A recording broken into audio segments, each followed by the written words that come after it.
William Sanderson, veteran of the United States Army, law school graduate, Elvis aficionado, a Tennessean born and bred, author, actor, and I think he'd agree with this, most importantly, a father and a husband. You may remember him as E.B. Farnum on HBO's Deadwood, or Sheriff Bud Dearborn on True Blood. He played Lippy on my favorite Western, Lonesome Dove. J.F. Sebastian on the cult sci-fi hit Blade Runner. He had a brother Daryl and another brother Daryl on a little show called Newhart. Maybe you've heard of it. Oh, I'm not done. Ever heard of Starsky and Hutch? Knight Rider? The Dukes of Hazzard? Married with Children? The X-Files? ER? Lost? American Gods? How about Coal Miner's Daughter? Last Man Standing? Gods and Generals? Andersonville? The list goes on and on. His new book, which I literally devoured in 2 sittings, is called Yes, I'm That Guy, The Rough and Tumble Life of a Character Actor. And trust me on this one, go ahead and buy a few copies. If there's anyone in your life who's a movie buff or an Elvis fan, this would be a great stocking stuffer or a birthday gift. William Sanderson's been in the business forever and he's worked with all of the greats. Did he stalk Elvis Presley? Maybe. Did he once steal a pistol from a cop while locked in jail? I don't know, maybe. Did he once literally punch his way into an acting role? Get the damn book and find out. I will link to it in the description, but it's on Amazon for $17. If you don't want to wait for it to come in the mail, just do like I did and get the Kindle version for $8.99. What else you got to spend your money on? Y'all know this podcast isn't normally an interview podcast. We talk about true stories from the Wild West, but much of our modern perspective on that history is shaped by Hollywood. I did an episode on the real Al Swearingen, and I brought up Deadwood I don't know how many times on this podcast. Well, I finally got a chance to talk to the only guy other than Ian McShane who played Al, who's in every single episode of the series. I covered the real Lonesome Dove on this podcast. Well, William Sanderson played one of my favorite characters, Lippy, the disgusting yet lovable piano player at the Dry Bean Saloon, who, if you've read the book, is actually a very capable horse wrangler. I'm not going to lie, I was nervous when I was waiting for Mr. Sanderson to call me. You hear these stories all the time about when people finally bump into one of their Hollywood heroes, they turn out to be total assholes. And I was worried that would be the case here. And I was right. The guy's a total prick. Nah, I'm kidding. It was the exact opposite. William was so kind, so cool to talk to that it actually threw me off a little. I'm not going to pretend like I'm one of the greatest interviewers of all time, because to be honest, I really suck at it. So I'm very appreciative of Mr. Sanderson for allowing me to pick his brain. And enough of my rambling, you came here to listen to him. So, without further ado, please welcome one of the greatest character actors of all time, someone who knows a little something about Westerns. My new best friend, William Sanderson.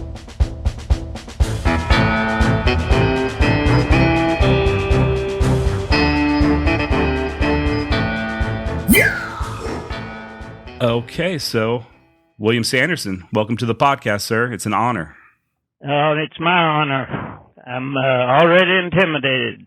I heard some of your podcasts, and you're pretty thorough. Oh, wow. Now I'm the one intimidated. I can't believe you actually listened to it. The one about Cherokee Bill, he said, I'm not here to make a speech. I'm here to die.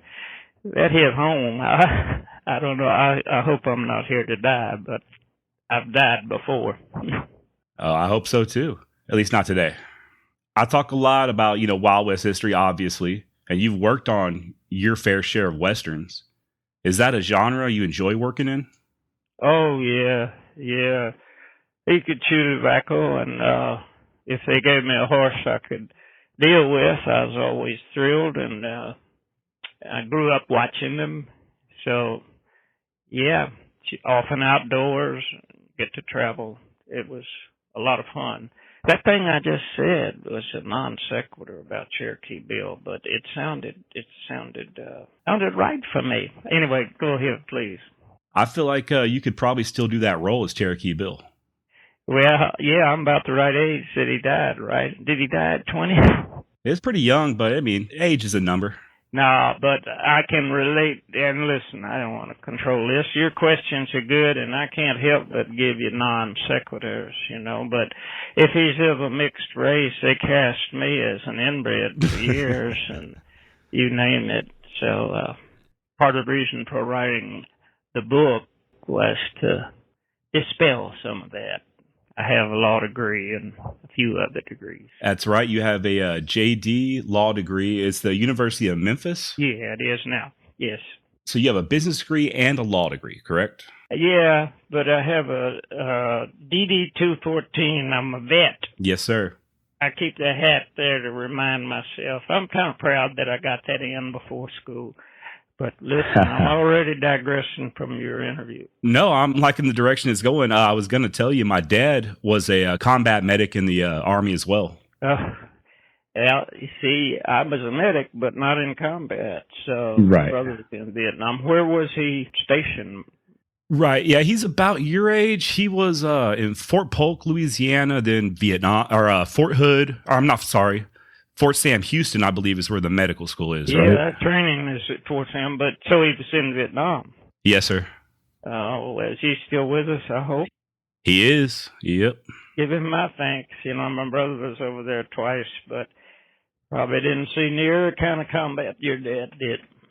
You know, everybody that served, man, just signing that dotted line, you know, and you volunteered. But I volunteered at 18 for the draft, which allowed me to get out of 2 years. But they gave me the GI Bill, and I might as well say right now, I love America because I needed money. Up until a few years ago, it's always an issue. Oh, yes. Money is a great motivator. It helped. Sometime when you allow me, you could tell me where you went to school, please. I have no college.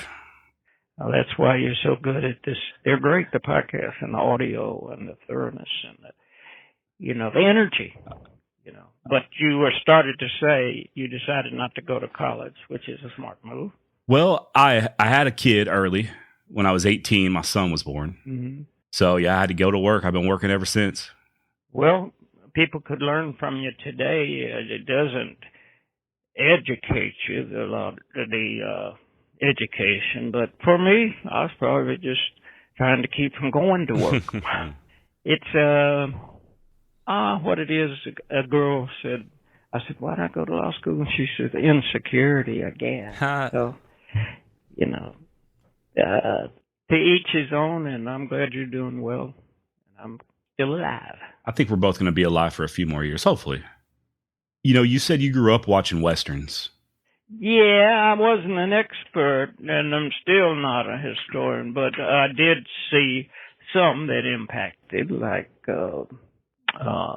Magnificent Seven. Those guys were not stars in that movie. Why is that, in the 60s? And, of course, around the same time I saw a movie I liked with Lee Marvin. I usually liked anything he's in, or it slips my mind, but it'll come to me. Strother Martin, Jimmy Stewart. Oh, yeah, Jimmy Stewart, man. Him and John Wayne in The Shootist is I'm sorry, not The Shootist and The Man That Shot Liberty Valance. That's Those one are I'm two big trying ones. to think of, The Man Who Shot Liberty Valance. Oh, yeah. Liberty Valance was Lee Marvin, correct? Yeah, Jimmy Stewart. Yep. Even had Andy Devine, I think. I'm not sure, but anyway. Well, as somebody that knows a little bit about the inner workings of Hollywood, how come we don't get very many Westerns anymore? Why is that? I don't know. One makeup woman has been around for years. She had liquor on her breath every morning. You could tell she'd been drinking. She said, if they bring back Westerns, you'll work forever.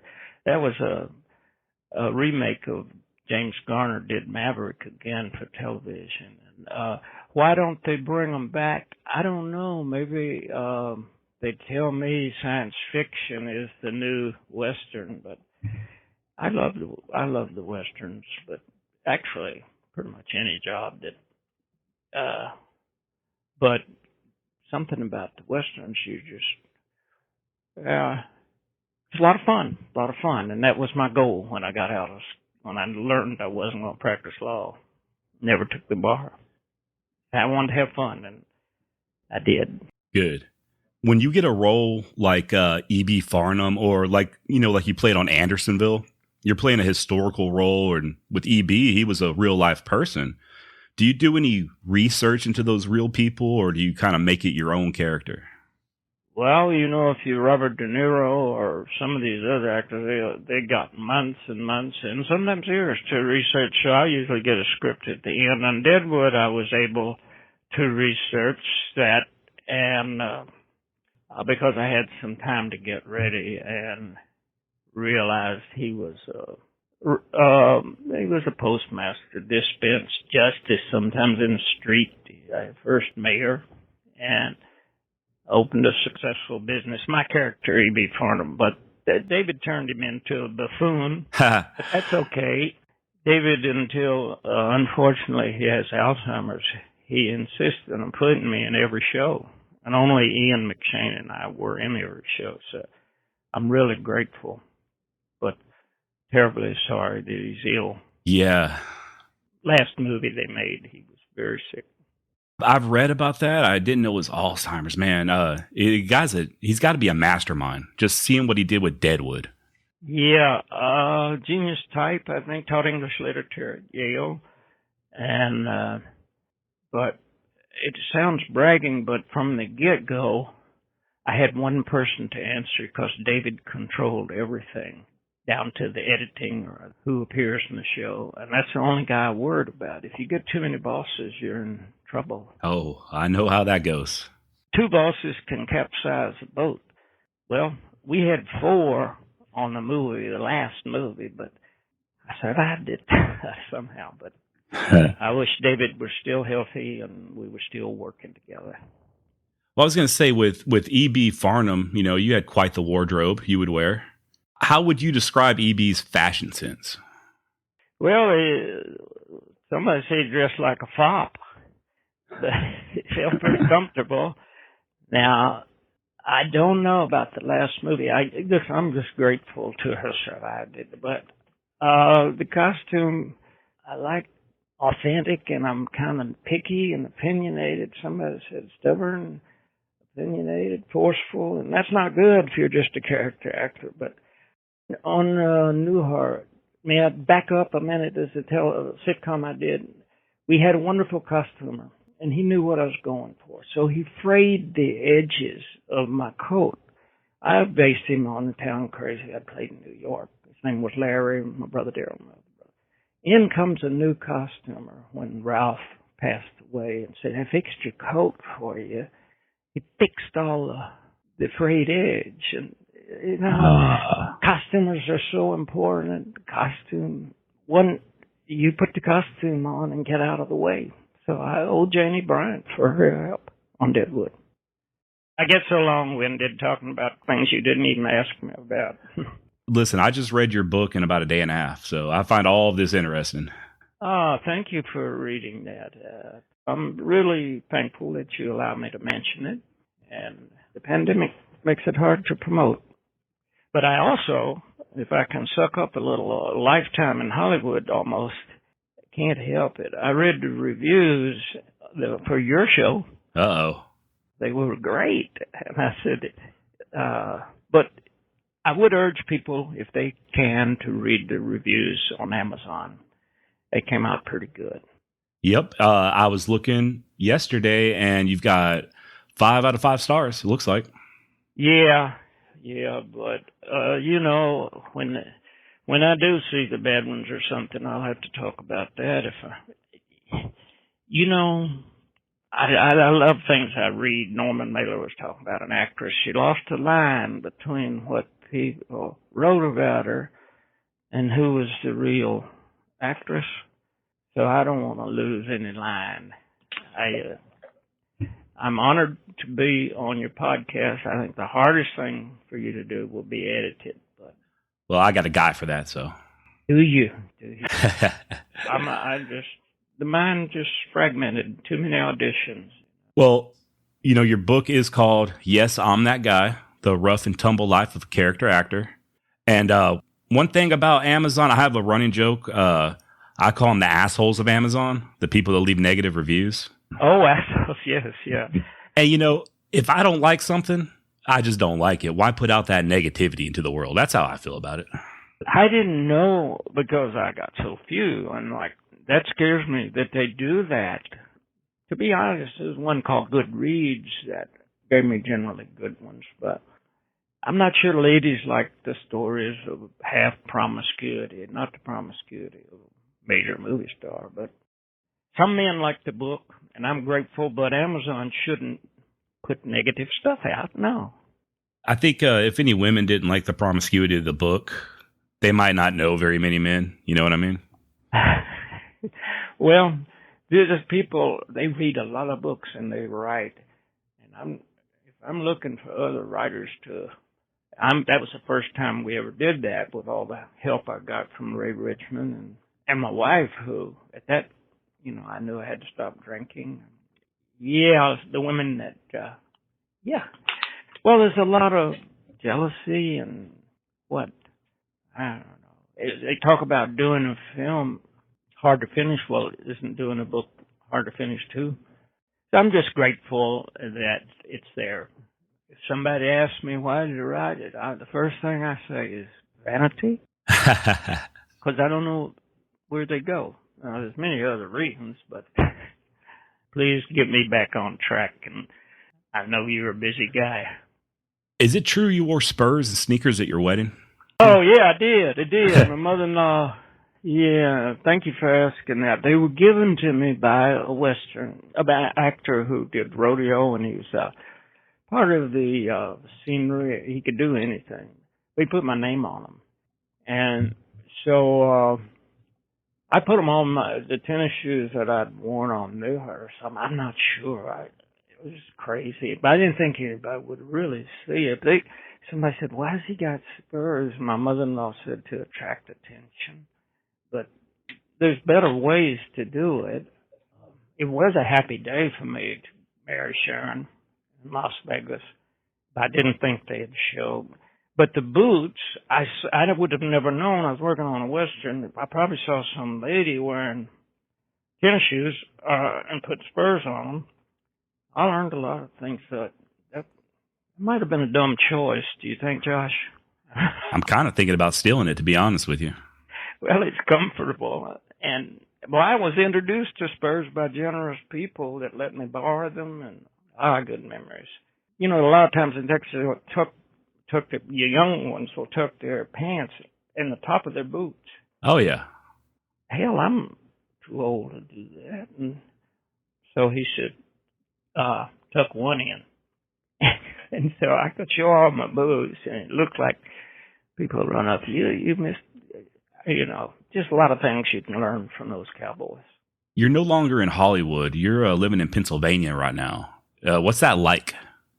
Well, I just want to clarify that I was told we were moving here. We bought a house 15 years ago and lucky enough to come here in hiatuses. But they're real people, and Obama says that they love their guns and religion. That never bothered me. Right. I like the people, and always wondered. They just. I don't know how to describe it. You have 4 seasons, which is more like where I grew up. I'd be lying if I didn't say something about, acting with some great people that you can learn from. But I enjoy it. My mother-in-law died and left us with a dog, and I got a promotion. I'm a dog walker, so I'm very happy here. We made some investments, and it's probably mentally the best it's ever been. The grandchildren are closer. There was something I was going to tell you, and that flew out too. But they're just real people here. And the lawyer said contest living. He left the business after many, many years of big success. He said contest living. He got burned out. That's what I was doing all the time. Next job. If you're looking for a job every 2-3 months for 30, 40 years, many are called and few are chosen. I'll put it that way. Oh, I can imagine. I think, somebody like me has never worked in that field before. We get an idea that like, oh, that guy's on TV. He must be worth $10 million. Yeah, they do think. I had marital problems from the first. I married a fan, and that was crazy. But this one, for some reason, has worked. But if you want to work in TV, there's nobody I can think of right now from what I've seen. You sound great on the podcast. Now, I didn't get to hear everyone or analyze or study, but you got that energy, and good Lord. I said, whoa, I'm not a historian myself, and if you ask me about it, hell, I can't remember what I did yesterday half the time. If I have half the sharpness that you have right now when I'm your age, I'll be happy. Well, thank you for that. But Westerns, yeah. I mean, you see them on the screen, and even though I didn't have a lot to say, I was on the film 6 or 8 weeks, a thing called Death Hunt, based on a true story, where a guy eludes the Mounties for 40 days, and that was played by Charles Bronson and Lee Marvin. I'm part of his posse, but I'm saying, my goodness, girls would come around this castle-like hotel we were staying in, world-famous resort in Canada, and asked me what kind of car I had. I didn't even have a car.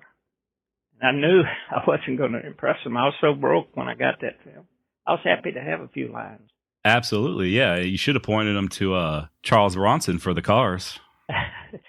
Well, he stayed in a different hotel, but he had the whole floor. Wow. There's a line in your book, which I think is actually an excerpt from an interview you once did, where you were asked if you felt good about your career, and you answered, "I've had gargoyles of insecurity on my shoulders my whole life." And you talk in the book a lot about suffering from self-doubt, but you've had one hell of a career.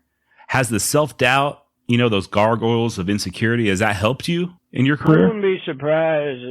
Shyness as a kid, I had bad skin. I wouldn't get on the elevator when I was working in college. I'd walk up steps because I was too shy. But you want to overcome. And some cynic was writing about so-and-so is ordinary and he wants to be a TV star or a movie star, so he won't be.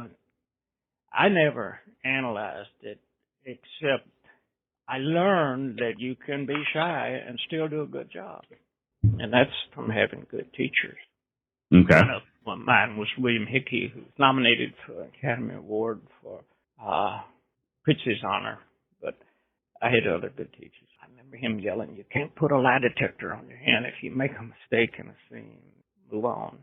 I was supposed to do a movie with him called Man Who Broke 1,000 Chains, based on I'm a Fugitive from a Chain Gang. And they asked my teacher to be in it, but they wouldn't fly his nurse or his caretaker out there. So I did it with another. That would have been one of several dreams come true, to work with him. I can imagine. But your younger listeners, what can we talk about that won't put them to sleep from my end? Well, you had a lot of nice words to say about Angelina Jolie. Yes, I did. She was at the early stages, early 20s, and she was a sweetheart and thorough. And because I mentioned that I had a book about George Wallace's wife, and she drove over and picked it up. And of course, I had Sharon with me. I'd started learning, take Sharon wherever you go, because women can give you some dignity, and I needed that. But she helps me remember. She helped me remember how kind Angelina was, how professional. She's gone off the track once or twice, but that's inevitable. I've gone off the track myself quite a few times. Well, that may give you the insight into those needy people like perhaps. I don't know. I wish I didn't put myself down so much. Self-doubt, self-sabotage was probably a big thing, too. The book, if I can talk about it, and I hate people who talk about the book all the time, but it's about my successes and disappointments, and often being a danger to myself, mainly the drinking, the rest. But Johnny Carson, with whom I got to do a scene, said before he died, he said, "I had more disappointments than successes." And, it looks like, I love what you said earlier about people look like they're got everything there on TV. Well, for a while they do, but they go home, and some of them are the unhappiest people in the world. Yep. You will, as Larry McMurtry said, there will be a toll if you're a star or not. He is all for people becoming a star, but you'll slow down. And I'm glad I had a wife who tried to do the right thing and come here to Pennsylvania and keep her grandfather comfortable till he was 100. We lived next door to my mother-in-law, and we were lucky to keep her until her 80s. I don't know. Maybe I'm boring the audience with my sentimentality. We're not worried about them. It's just me and you right now. You know what I'm saying? Heaven help the editor. Well, I'll have one last question for you, sir, and I'll let you get back to your last. Please. What's your favorite Elvis song of all time? Oh, I'd say the first one I heard when I was about 11 years old. That's All Right. That's All Right, Mama. Yeah. Took me years to realize, he got those from black artists, but he had some of that in it. So if anybody likes Elvis, and that's the longest chapter, it was quite exciting to sit there and hear him play the piano, and among other things. Have him scold me and have him be nice to me. Because I was a stalker. I thought I was, but I was a fan. Me and Jeffrey Lewis were chasing Maverick, or James Garner, another sweetheart man, bless his heart. And I'm telling his brother who was playing the bartender, but we're fans. Where can we find him? Where can we find him? We wanted to kill him, you know. Fans are dangerous. They're out of touch, but I love them. And that was the thing about Elvis. Always kind. Always kind. To the fans. Yeah. Not to Priscilla, but... Well, Mr. Sanderson, I cannot thank you enough for coming on, man. I know you're a busy man, but I really appreciate this. I'm not busy. I need to do podcasts that talk about the book, and I owe you one. But thank you. All right? Thank you very much. Take care. Your dad, give him a hug. Take care. I will. Yes, sir. Bye. Okay, y'all, that's about all we got. Once again, thank you very much, Mr. William Sanderson. And sorry about the bad audio quality. That was my fault on the recording. Shout out to Dan, the audio man, Ramirez, for salvaging it and making it listenable. If you're interested in true stories from the wild and woolly West, real-life gunfighters, outlaws, lawmen, Native American frontiersmen, head on over to bloodybeaver.com or anywhere you listen to podcasts and follow Bloody Beaver Podcast. Feel free to email me at bloodybeaverpodcast@gmail.com. And don't forget to buy William Sanderson's book, Yes, I'm That Guy, The Rough and Tumble Life of a Character Actor. Remember, a link is in the description. All right, y'all, stay black.